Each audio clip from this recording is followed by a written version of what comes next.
So we are seeing this 11th chapter of Bhagavad Gita, Vishwarupa Darshana Yoga. It begins with Arjuna's words. Arjuna, he says that, "Oh Bhagwan, by your grace,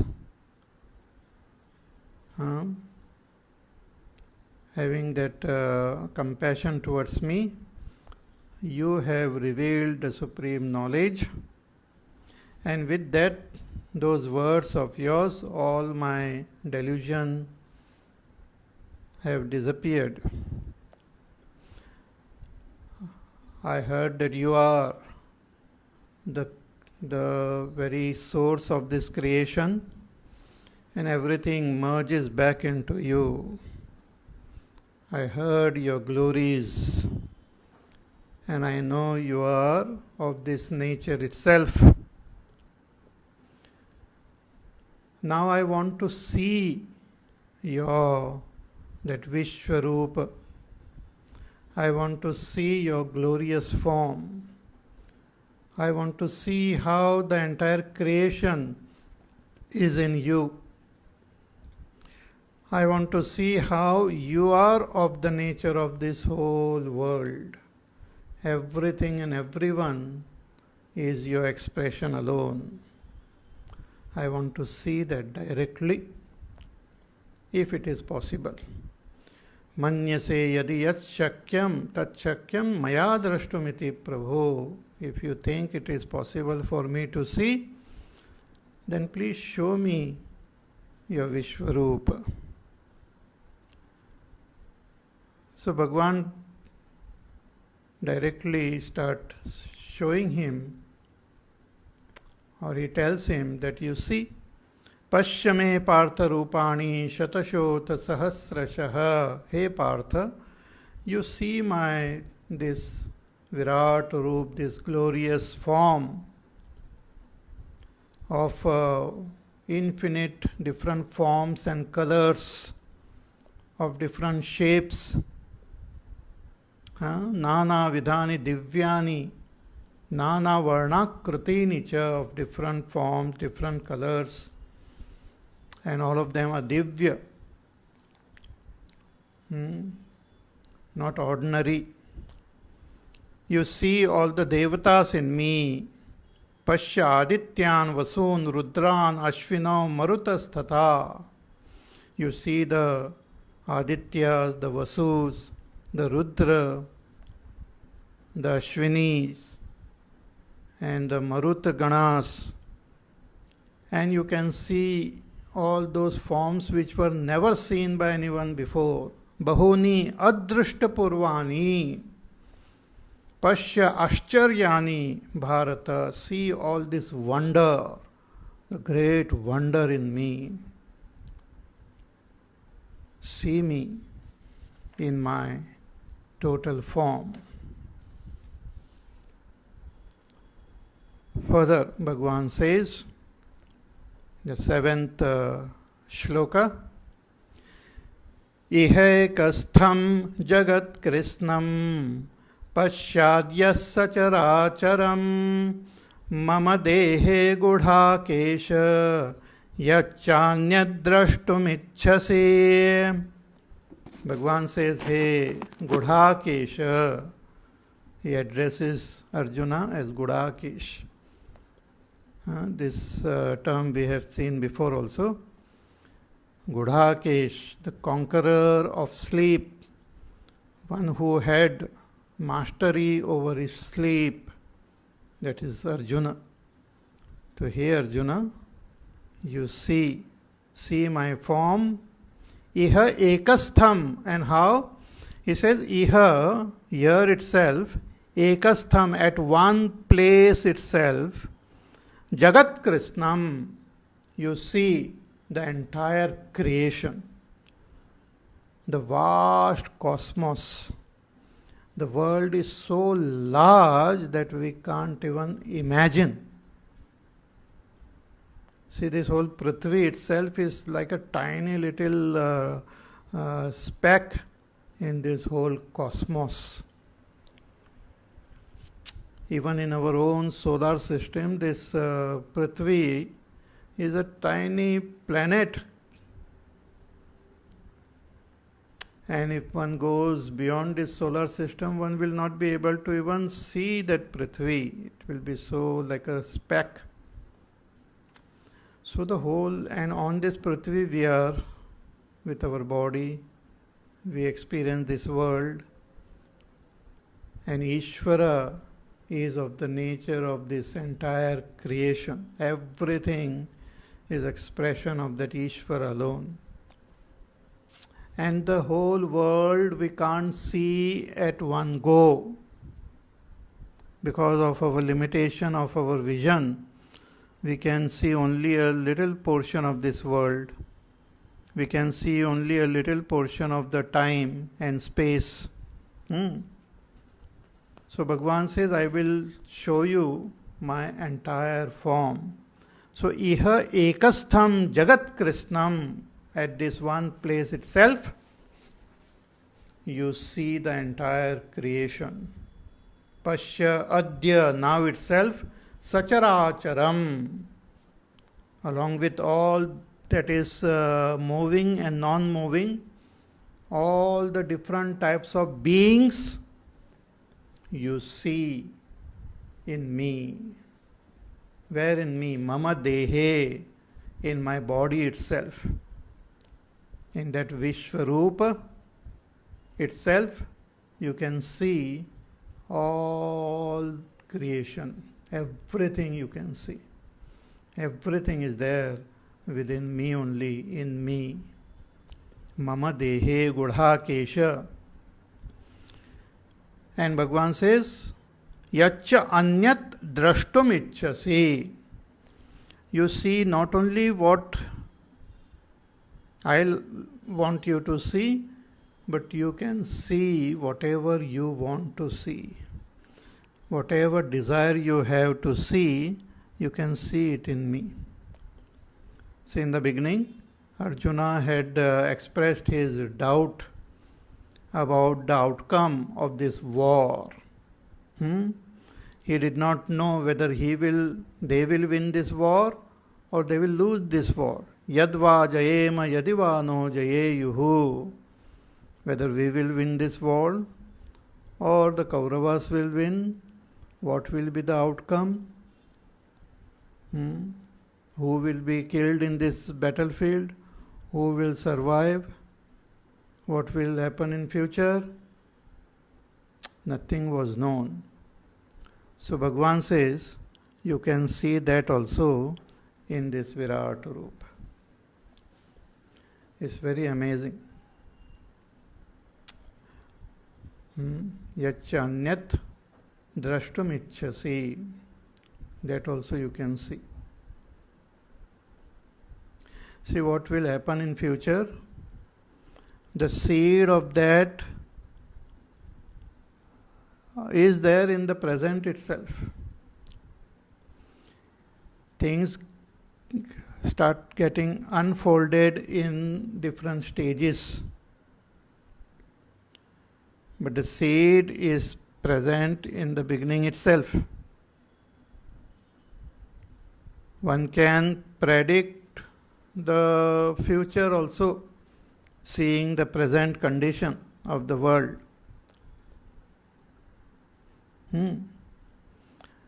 So what will be the outcome of this war is already there. The outcome is already there. And Bhagavan knows the outcome. The outcome of this war is already happened. Just like when we see a movie, a very full of suspense movie, we don't know who has done this crime, and then we are watching very attentively, trying to understand all clues, trying to figure out who must have done this crime. These 4 or 5 people are there, suspects. All of them seem to be main suspects only, but we don't know who has done. And as we proceed seeing the movies, lots of twists and turns also happen. And finally we come to know, oh, this fellow has done the crime I never even imagined.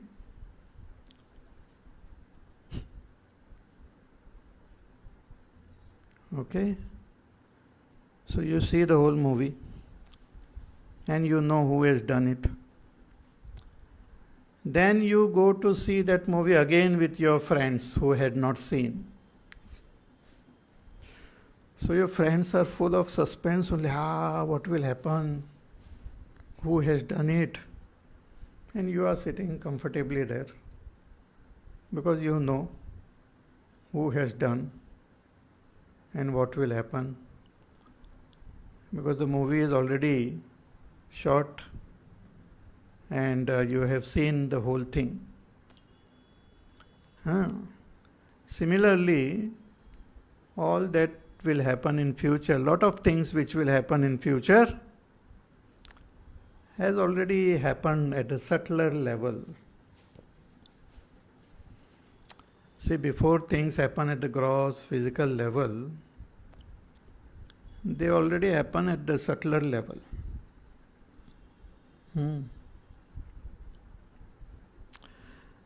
So later on it gets expressed outwardly. So the outcome of this war, Mahabharata war, has already happened. In the 18th chapter also Bhagavan tells Arjuna that even if you think that you will not fight this war, you will have to fight this war helplessly. You don't have choice. You will have to fight. There are certain things where we don't have choice.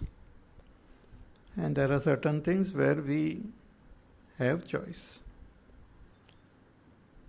So, you just fight this war. In this chapter also Bhagavan will tell Arjuna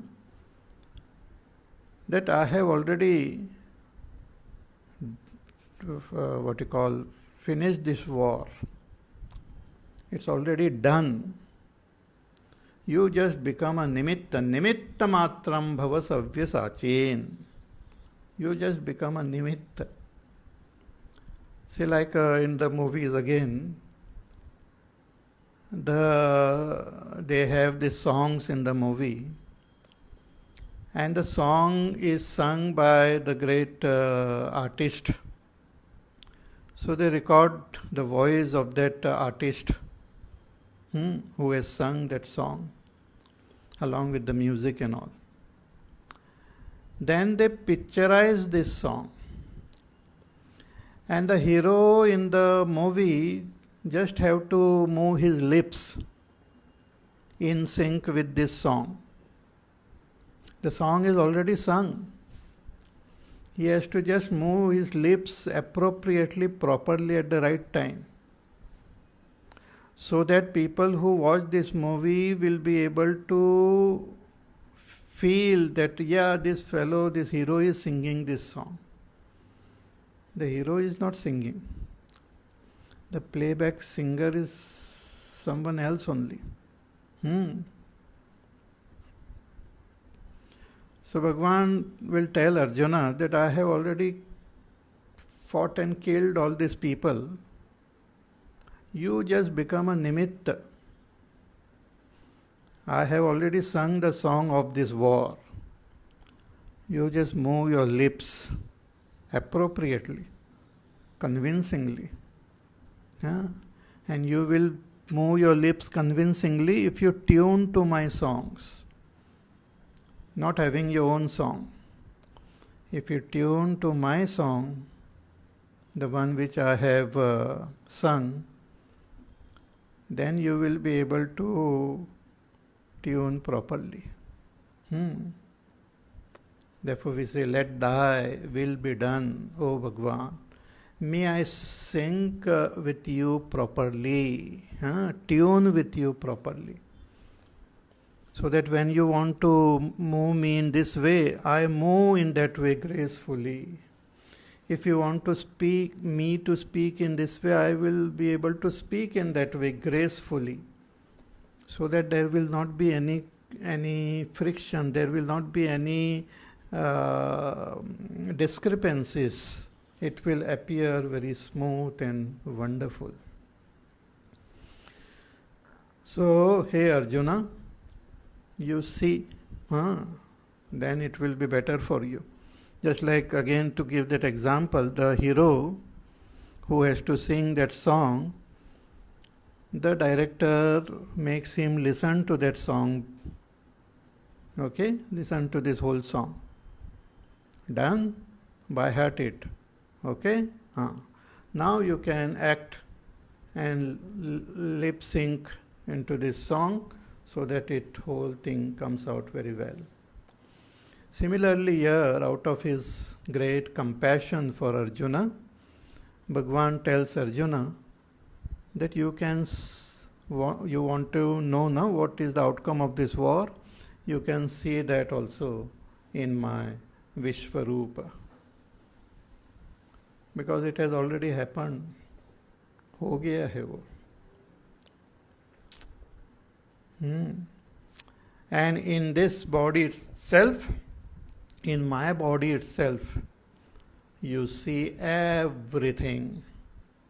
The entire creation, all the devatas, all the other beings, all the lokas, all that you want to see, also you can see.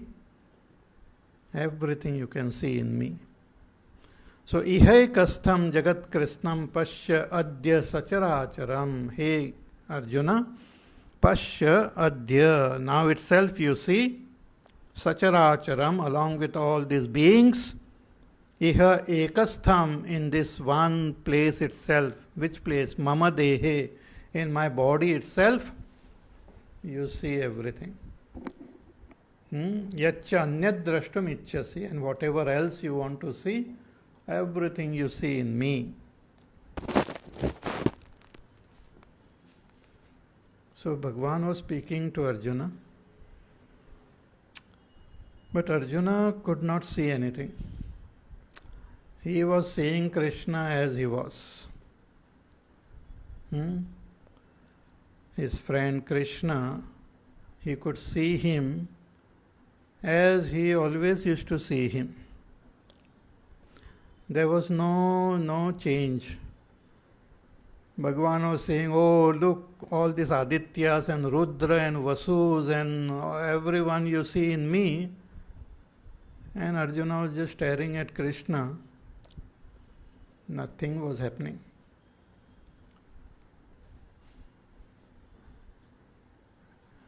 Then Bhagavan says that you won't be able to see me with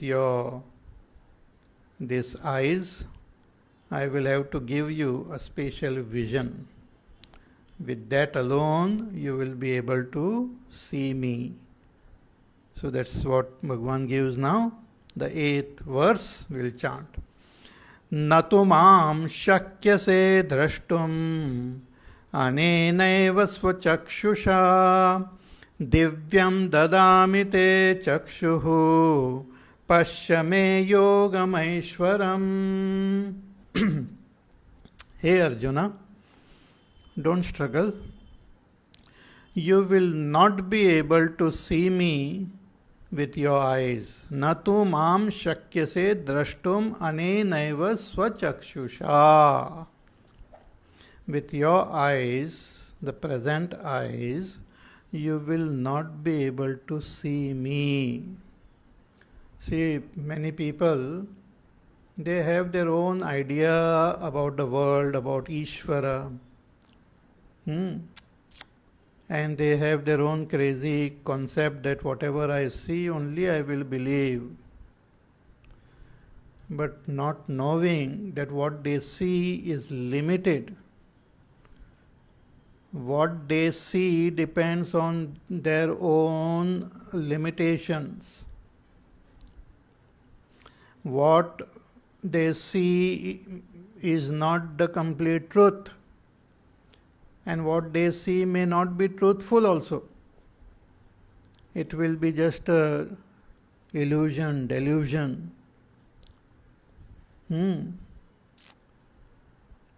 Just because we have these eyes and we see, all that we see may not be true. We have seen that there is Paramarthik Satya, which cannot be seen with these eyes. There is Vyavharik Satya, which we can see with our eyes. There is Pratibhasik Satya, that also we can see with our eyes. But there is a Mithya, which is only in our head. Different types of illusion, delusion, concept, theories, hypothesis, confusion, crazy ideas. Where are they? In the head. All our ideas about God in our head. All our crazy ideas about the world in our head. And whatever is there in our head, which doesn't have an external reality, is just mithya, is false, is wrong. World is not mithya. Ishvara is not mithya. Our faulty ideas are mithya. So here, Arjuna, you will not be able to see me with your eyes,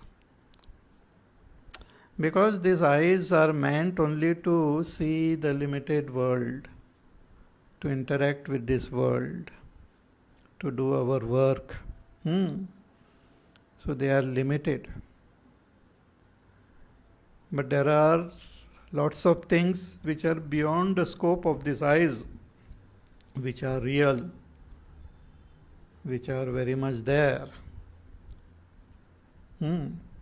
So natu mam shakyase drashtum anena eva swachakshusha. Therefore Bhagwan, when he takes avatar also, hardly any people recognize him.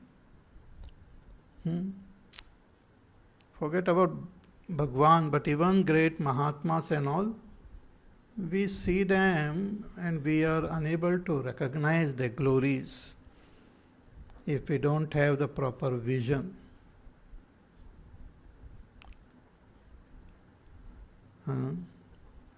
We will be able to only see the outer form and outer names, and we misunderstand them as ordinary beings without knowing their glories. And also, whatever we understand as glorious may also be our own concept, our own delusion. Like when Swami Vivekananda was there in India, talking to people, moving around, people did not appreciate his greatness. But when he went abroad and he addressed that world religious gathering there in Chicago, sisters and brothers of America, and became very famous all over, and his fame reached India. And when he again came back to India, he was welcomed by everyone like a great hero, great Mahatma. So we have our own ideas about what is greatness, what's Mahima. We have our limited concept, vision. So Bhagavan says, with these eyes you will not be able to see me.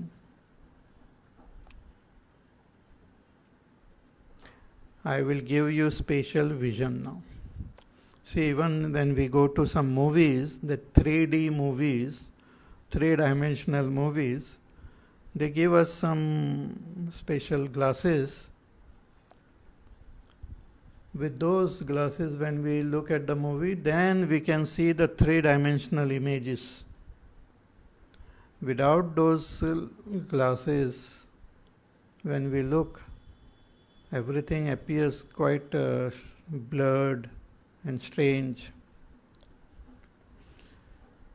So here Bhagavan says, Divyam dadami te chakshuhu. Hey Arjuna, Divyam chakshuhu dadami te. I am giving you Divya chakshu, divine eyes. Giving means not that he gave some lens or glass or something like that. By Bhagwan's grace, blessings, he gave him that vision to see him. Divyam dadami te chakshuhu. Pashyame yoga maishwaram. You can see my yoga, my aishwarya. I am giving you a divine vision. See again, as I had mentioned, not only human beings, but there are these other creatures who are there, animal, birds, plants. They see the whole world. They experience the world limited by their senses, their mind, their intellect. We experience the world limited by our senses, our mind, our intellect, our memories. The Sukshma Sharir. Through the Sukshma Sharir, we experience the world. But what we experience depends on the limitations of our Sukshma Sharir.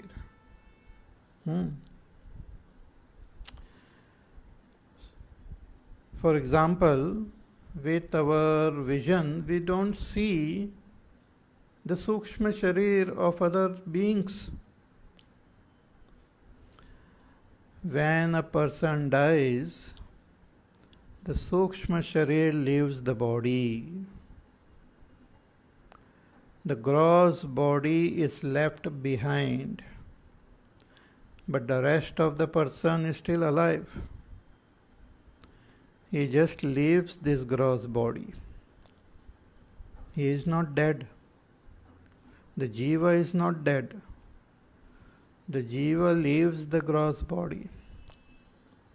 But we cannot see. We can just infer. When we touch the gross body and it becomes cold, it has become cold, we say, oh, he is dead and gone. But the Devatas who are there, they can see the Jiva leaving the body. They can see. Because they have a higher vision. Their bodies are, as we have seen, made up of those Trivrit Karanam Shariram. And their mind, intellect and all are more subtle, more pure. They are able to see the Jiva leaving the body. And they are able to guide the Jiva in the appropriate direction also. Depending on our karma, the Devatas guide us. We have seen in the 8th chapter also. The Devatas guide us on the path of Dakshinayan or on the path of Uttarayana to the appropriate destination. They can see. At night and all we can't see, but there are special glasses which gives you a night vision also. Similarly, these Devatas have special vision. Now again, See, little thinking is required for all these mantras and shlokas so that we comprehend them properly and understand their greatness. See,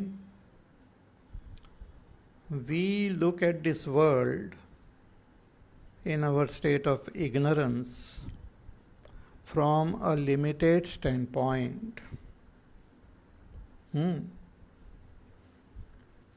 In the waking state, I identify with this, my body, with my mind, with my intellect, with my sthul and sukshma sharir, and I experience this world.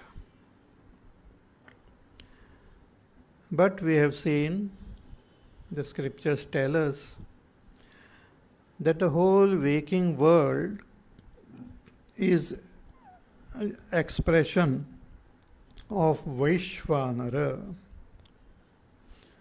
The whole waking world is Vaishvanara. All the actions which are happening in waking our world is made possible by Vaishvanara. Every creature, every being who is functioning in this waking world is made possible by Vaishvanara. Vaishvanara is acting through all the beings. This is the fact.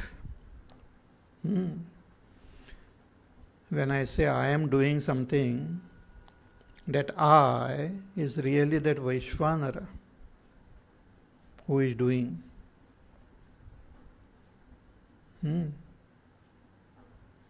I may not recognize and realize that Vaishvanara, but Vaishvanara is doing.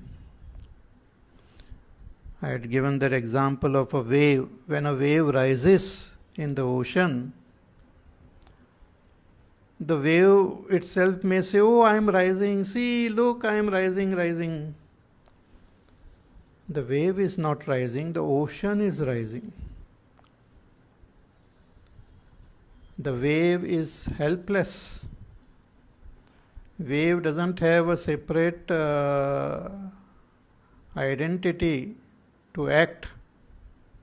It's the ocean only which is acting through each and every wave. The ocean is rising and falling in each and every wave. Similarly, the Vaishvanara is acting in each and every being, not only human beings, but animals, birds, plants, devatas, everyone. Vaishvanara.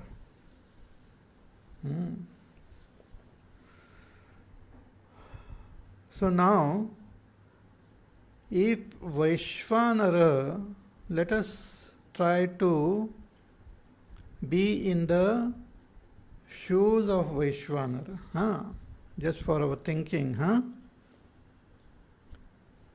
To meditate on that is Vaishvanara Upasana. So Vaishvanara, just imagine how Vaishvanara must be looking at this world. What will be the vision of Vaishvanara? When Vaishvanara looks, for him there is no world different from him. For Vaishvanara, the world is not outside him. The entire creation is himself, his own body. So when Vaishvanara looks, we are using the word looks, or when Vaishvanara experiences himself, he is experiencing the entire creation as his own self. That everything is myself. I am the sun, the moon, the stars. I am all beings. This is the vision of Vaishvanara.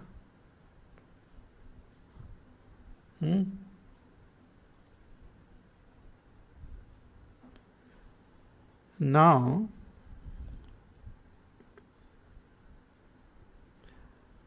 shift your attention to Hiranyagarbha. What is the vision of Hiranyagarbha? For Hiranyagarbha, who is Hiranyagarbha? The total mind, the total intellect. Samashti Mana Buddhi, Samashti Ahankar, Samashti Prana, and the Tanmatras are there. There is no physical world outside. So when Hiranyagarbha, he sees his own experience, what does he see? What is his vision? For Hiranyagarbha, the entire creation is only in his mind. Vaishvanara is in the mind of Hiranyagarbha.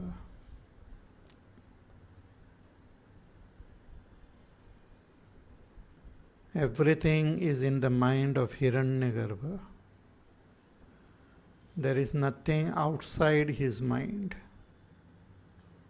There is no such thing as outside his mind. Everything is in him.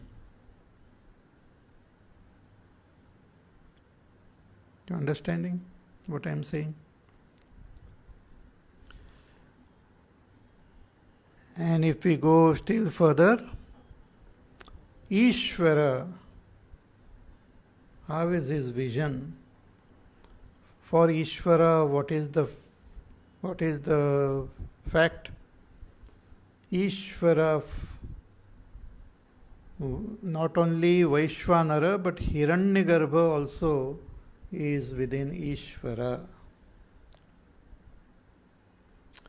Ishvara is that Aham Asmi Rupa, I am.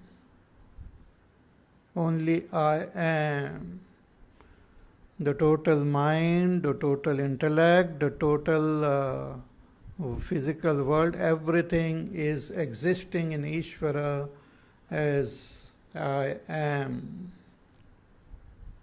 as pure being, without any differentiation. Everything is his own self.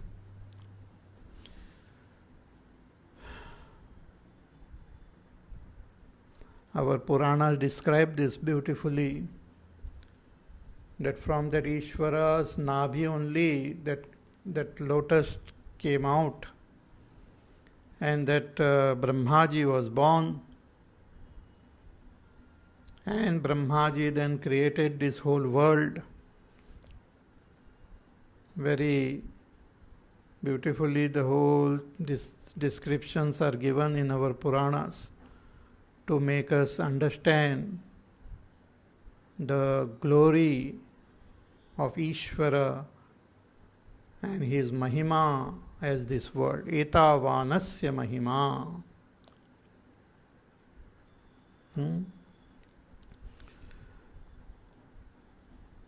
So Ishvara sees the entire creation in himself. Hiranyagarbha sees the entire creation in his mind. Vaishvanara sees the entire creation as himself. And we jivas look at the creation as different from us. We see that there are many, many different types of beings. We see everything different from everything else. So our vision is fragmented into different multiple pieces, like fragmented vision we have.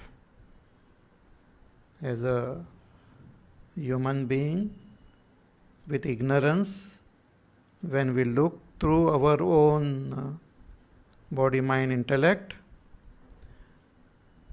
we have a highly fragmented vision, which is not true, which is not the real thing, which is all jumbled up, not proper. Therefore, with the help of our scriptures, we have to improve our vision. See, we have seen in the beginning also, first chapter, Arjuna comes in the battlefield and he wants to see who are there. So he sees his own people around. My brothers, my family, my this, my that. So we have our own fragmented vision. Through our sadhana, we should identify our vision with that of Vaishvanara. That is the first step. Then we should identify our vision with Hiranyagarbha. That is the second step. Then we should identify our vision with Ishvara. That is the third step. Then we go even beyond that and identify with that Supreme Brahma. In that Brahma, there is no world. There is no world. There is no Vaishvanara, Hiranyagarbha, Ishvara, Jivas. No means they are all merged. There is only Brahma. There is no differentiation of any kind.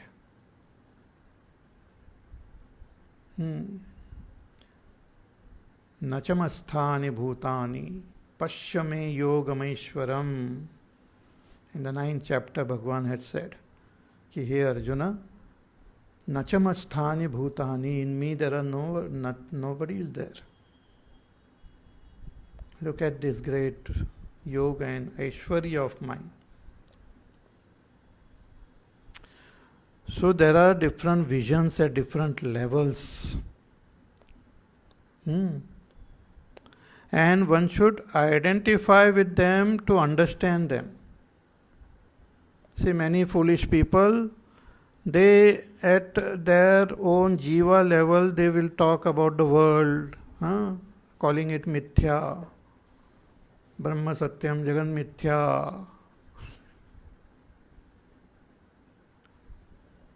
Jagat is not mithya. Your vision has become mithya. Jagat is not in your mind. It is there outside. But very interesting, when we identify with Hiranyagarbha, then we can say the Jagat is in my mind. Jagat is not outside, it is in my mind. The entire Jagat is in my mind. And when we identify with Ishvara, we can say that there is only I am, मैं हूँ, और कुछ नहीं है. Other than I, nothing is there. Pure I am. And even beyond that, in Brahma, when we are seated in Brahma, there is that I am is also not there. Kuch nahi. You cannot say anything about that Brahma. Neither I, nor am, nor Sat, nor Chit, nor Anand. All these terms are with respect to this world. That Brahma is beyond all terms, beyond all definitions, beyond all connections. That is far, far subtler, beyond. So we are not talking about Brahma. Now Ishvara wants to give Arjuna a divine vision. So you have to understand the gravity of the whole situation and really appreciate it. Not just take it lightly, पता नहीं क्या है. See, Bhagwan Krishna is Sakshat, that Ishvara. He alone can show Vishwarupa. Devtas, they can't show Vishwarupa. They don't have the power to show Vishwarupa. Only that Ishvara can show Vishwarupa. This is the special power of that Ishvara.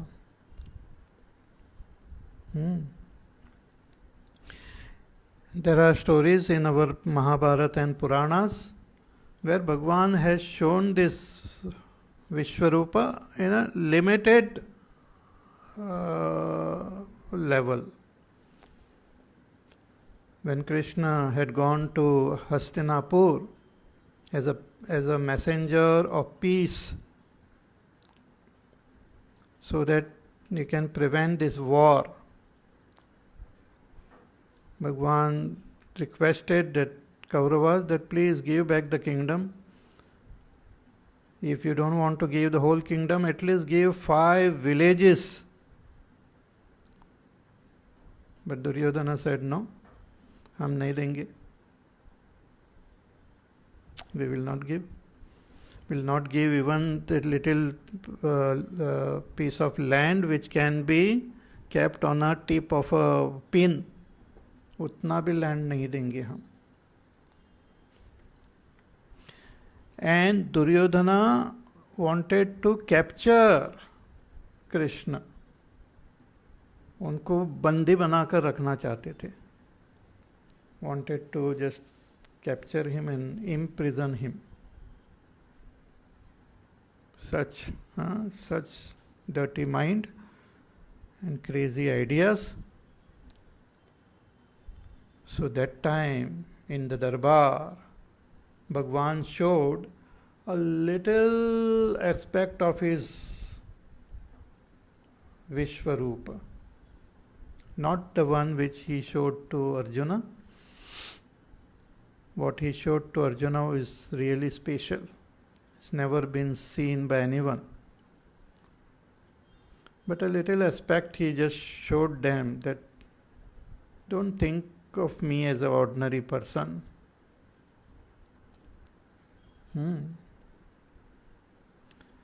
Bhagwan had also shown a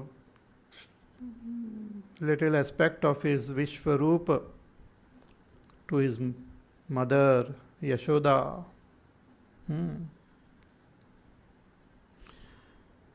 As a little boy, as a little kid, Krishna was fond of eating butter and all. So he used to eat butter. And then he was playing outside and he ate some mud also. मिट्टी खा ली उधर से. So the mother saw. She came out. She said, what is this? You are eating the mud? He said, no, I did not eat anything. झूठ बोलता है. Open your mouth. Let me see. And Bhagwan opened his mouth. Little Bal Krishna opened his mouth, and Yashoda was wonderstruck, because in his mouth she saw the entire Brahmanda there, the entire creation.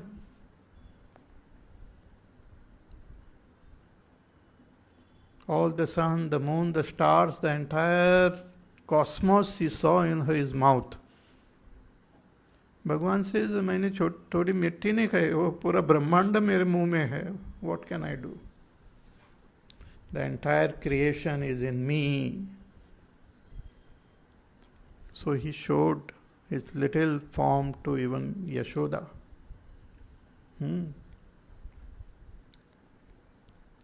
So here Bhagwan says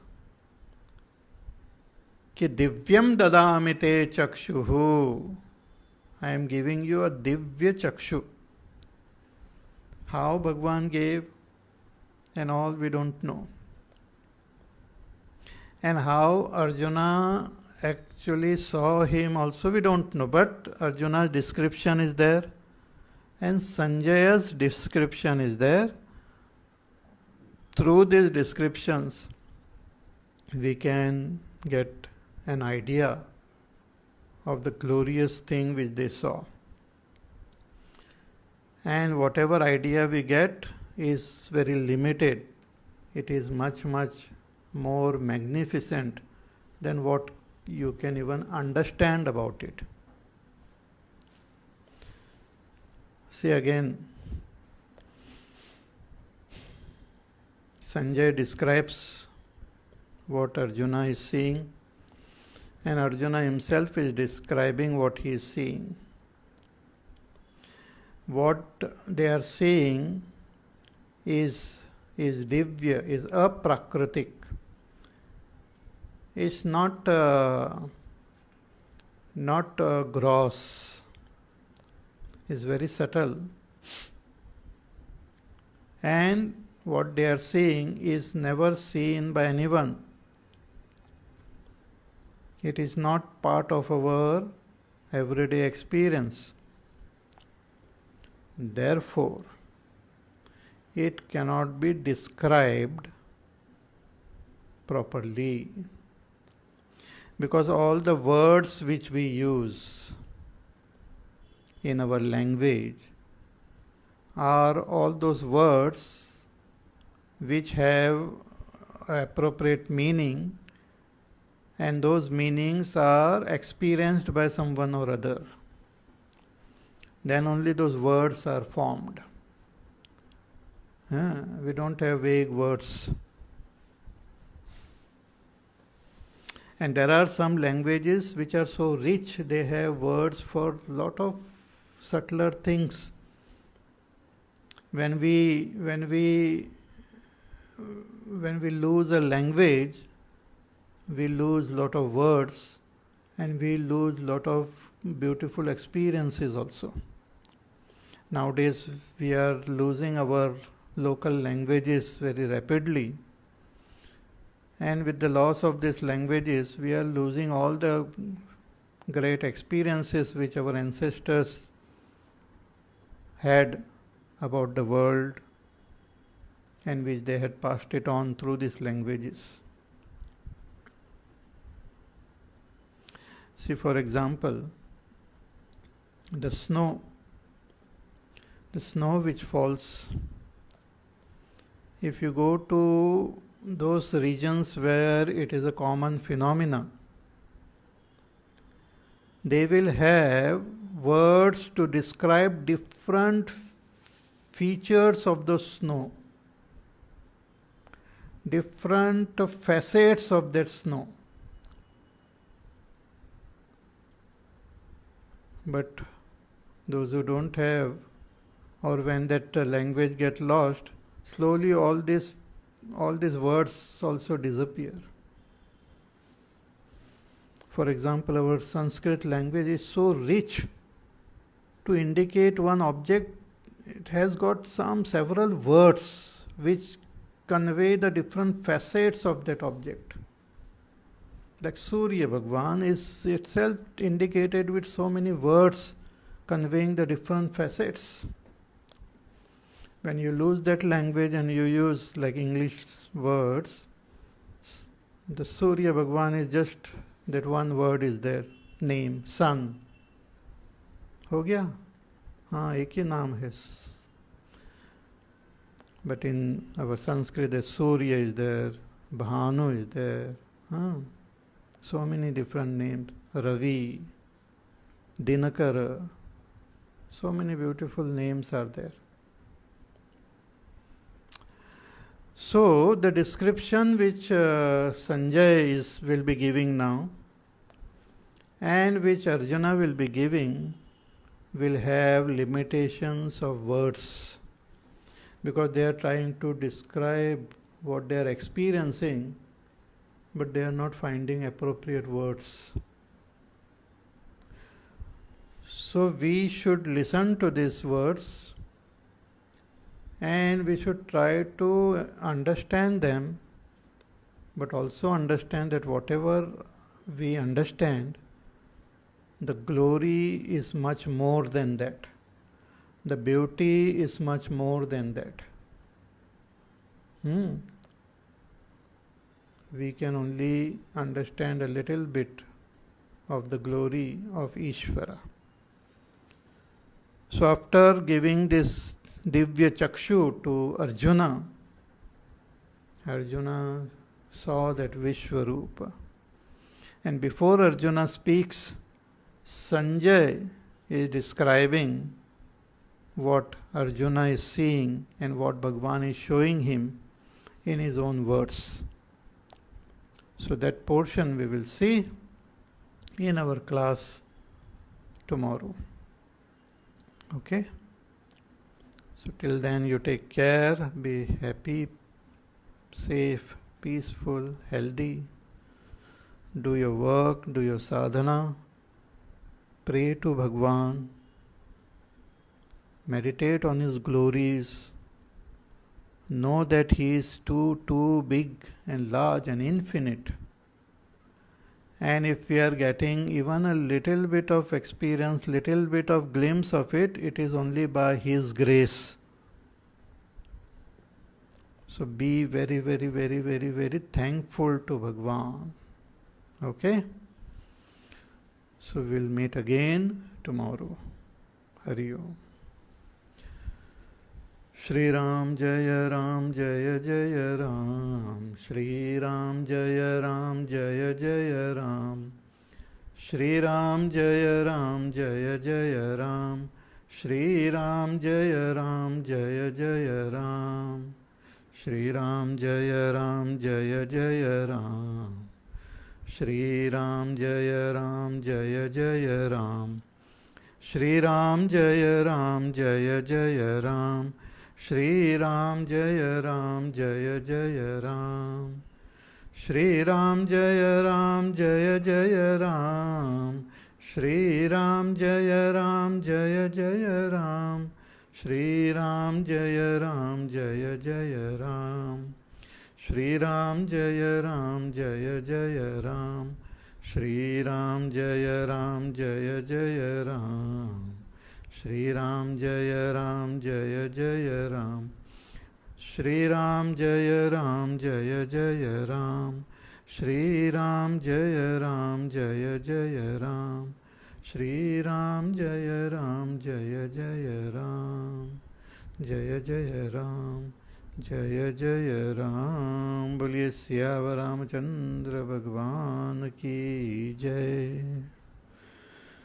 ओम पूर्णमदः पूर्णमिदं पूर्णात् पूर्णमुदच्यते पूर्णस्य पूर्णमादाय पूर्णमेवावशिष्यते. ओम शांति शांति शांतिः. हरिः ओम. श्री गुरुभ्यो नमः. हरिः ओम.